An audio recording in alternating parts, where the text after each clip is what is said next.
I've been thinking a lot about the Oscars lately. Obviously, they're happening this weekend. And in doing a lot of thinking about them, I was also working on a trivia quiz that I was putting out on my other channel. And so in going through and looking at the history of the Academy Awards, I've just reminded of so many crazy things that have happened at the show over the years. And, I think that sometimes as normal people, right, not famous, rich people, we can look at the Academy Awards and be like, oh man, look at all they're all just a fancy, and this is the big night. And that's true, but it's also like the night where it's like you're just so able to see like how much they just mess everything up too.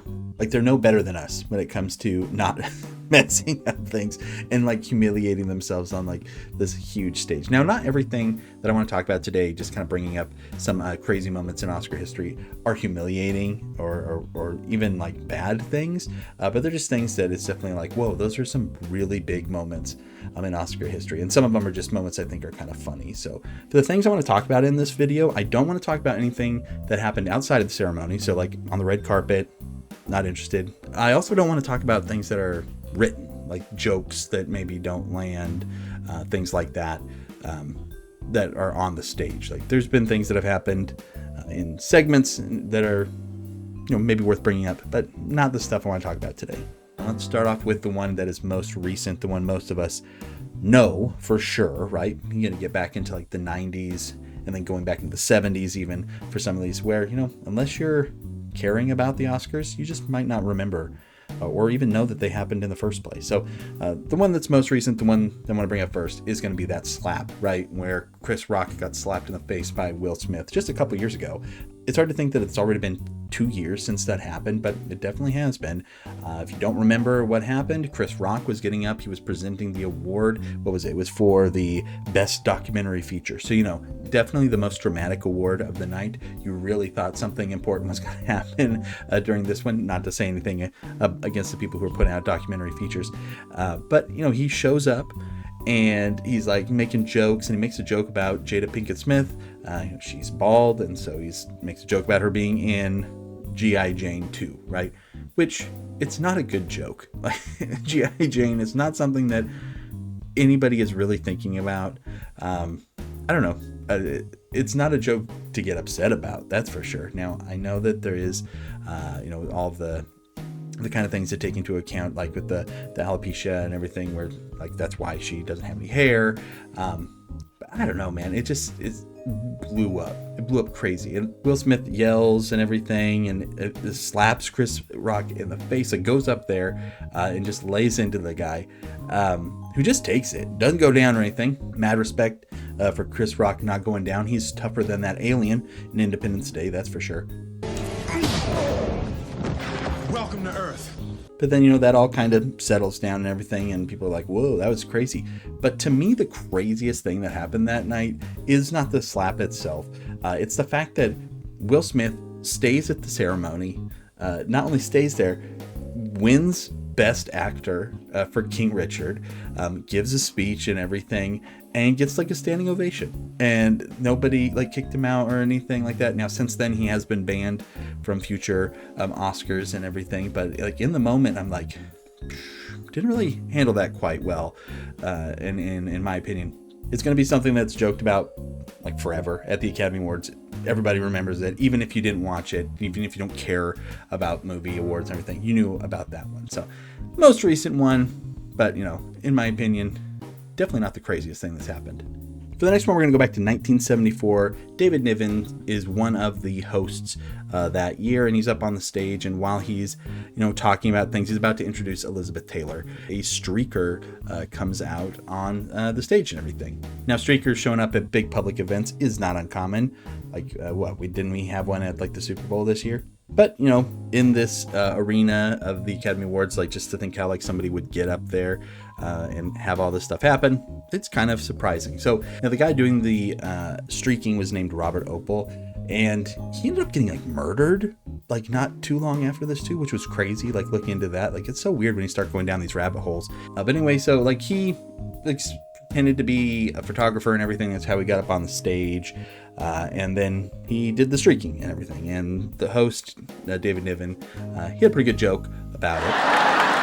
Fascinating to think that probably the only laugh that man will ever get in his life is by stripping off and showing his shortcomings.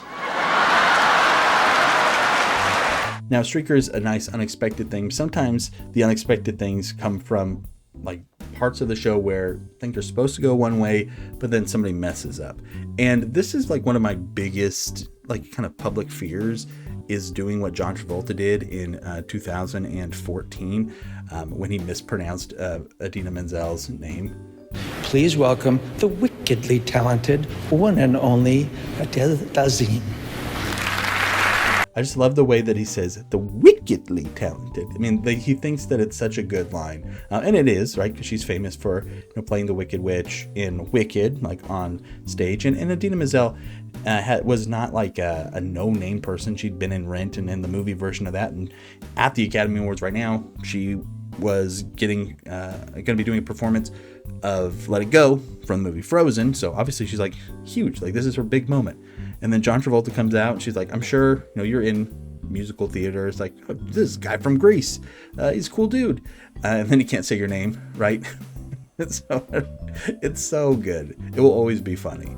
It ended up being a good thing for her. She's said in some recent interviews, because it's like the 10-year anniversary of it happening, where it's like everybody remembered how awkward it was, and because of that they remembered her and everything a lot more. So good for her. I'm glad that it worked out, but it's just such a funny moment, and it's a nice funny moment because nobody really got hurt in it or anything, like nothing got ruined, and it's just an honest mistake that he made. It's not a mistake you should be making. You got one name to say, right? Try to get it right, says the guy who mispronounces people's names on my YouTube channel all the time. So glass houses and all. We're going to go back to the 70s for this next one, 1973. Marlon Brando is going to win the Academy Award for Best Actor in The Godfather, but he is refusing to go to the ceremony. And in his place, he has sent somebody else, right, to go and to be there and accept it on his behalf. And so he's sent Sacheen Littlefeather, a Native American actress, to go and to be there, and it's as a form of protest, right, for the way that Hollywood has been treating indigenous people. And yeah, he wins. She goes up on the stage. She refuses to take the Oscar from Roger Moore, and then she gives a speech and everything for him. So it's not something that really went over well with a lot of people at the time. Like, I always kind of roll my eyes when like the actors would get up and like give a speech about like some kind of activist thing while they're there. But like this is something where it actually feels, like it actually was somebody making a point about something, because he didn't show up. He didn't get the credit. He didn't get to hear people cheer for him and then do something about it. Like he gave all that up to make kind of a spectacle of it. And I don't know if it was effective in like trying to get what he wanted to have happen, but it's definitely memorable. And that's why we're still talking about it like 50 years later, right? In 2002, Adrien Brody wins the Best Actor Academy Award for the movie The Pianist. And, it's all pretty normal, right? He's going up there.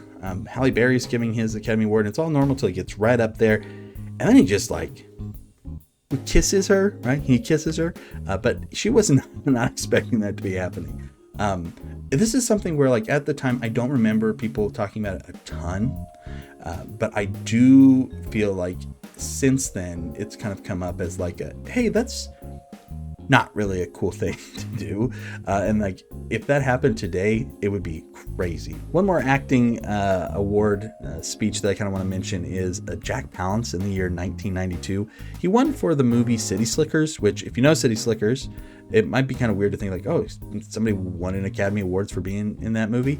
It's a comedy where it's about some guys who go into this cattle ranch and like do this thing for the summer, right? Or for like a weekend or whatever. And Billy Crystal's in it. It's a funny movie. But he plays like the rough, grizzled dude, Curly. And he wins. He goes up to the stage, again, a crazy kind of speech talking about how he has poops that are bigger than Billy Crystal, notoriously small man. And then he does a bunch of one-handed push-ups, which again, if you don't know who Jack Palance is, you're like, okay, whatever. But this guy's 73 years old when he's doing this. He's just also kind of like really scary. There's some people that when you see him in a movie, you're like, there's something about that guy. He's scary. And it comes across in his speech and everything too. Like, this is a guy who would have no problem like killing me if he needed to do that. It would not be a hard thing for him to do. So that brings us into the last two. And the two here at the end, they have something in common, that it has to do with presenting the last award of the night, Best Picture. And it's kind of like the one part of the show you really want to go right if you are like the director of the show and everything. So like this is where it's like, let's not mess anything up. So the first one's kind of mild especially compared to the last one. But it's just Laurence Olivier, super famous actor who had old at this point. The year's 1984, and he gets called out, and everyone's like talking him up a ton in the speech and everything. And then when he comes out, everybody's doing a standing ovation. He's just he's very overcome with emotion. On top of being an elderly man, which it's easy to get confused in that kind of situation, no matter who you are, I'd imagine, right? I have never been something to that degree, but being on stage in front of people, you can get confused.